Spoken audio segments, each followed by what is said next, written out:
Okay, where so I have a question. This rhinoceros is based on the cave drawings of the hairy rhinoceros. Are you familiar with them? What's the origin of the rhinoceros? Just did it. But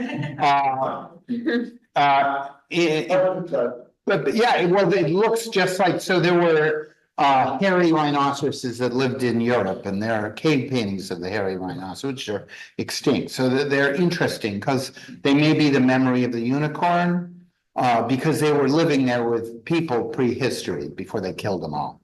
So it's just something to look at. And I like your ambition. I also think like, Christianity is the great, I'm sorry, most Western art is about God, right? Most of it. That's the point of origin. And so to deal with Christian iconography is fine. And I like the fact that you're interested in from your own point of view, that you're trying to make your own iconography. I think that's really brave, and I think it's exciting. I think there's some issues, technical issues that you have to be careful going all into the kitsch. And a lot of that is chromatic in these, like absolute yellow, absolute red, silver stuff. Like it's, I don't think you're managing it well. And there are people who have done it. I mean, you may want to look. One of the kitschiest of ours all time is De Ville. He was a Belgian symbolist at the turn of the century,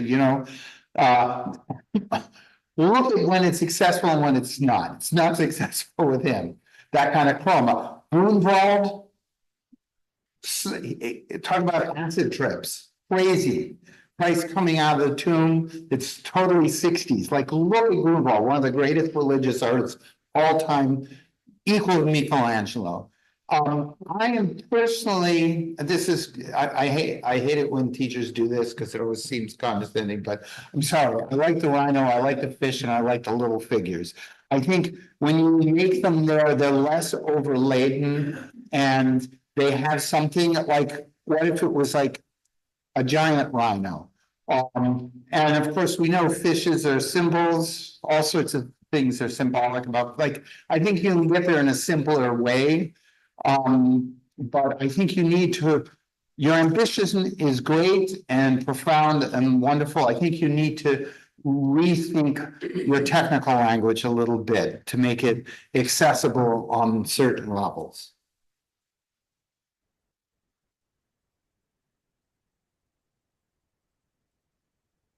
I just want to say, having reread her paper this morning, I think the project is really ambitious, and she's trying, we talk contemporarily a lot about spiritual but not religious, or kind of ineffability and this kind of, non-literal kind of vacant way. And I think, at least my impression or my understanding is that she is really interested in the concrete transcendent experience that is very specific for her, but also in speaking to people who don't necessarily share that specific experience. And I think that there are, signs of answers here. And I think Wade is right about the sculpture. I don't know that you need to make sculpture, but that offers an opening. And you may not see it here, but she has a huge skill set in that area and a history there. So I definitely, have been kind of struggling with this, because I know that the specificity and the literalism is part of the drive here. And how does that manifest without being kitschy or without being too literal? And that's a really hard problem. But I think that there are things here that, can indicate a way forward.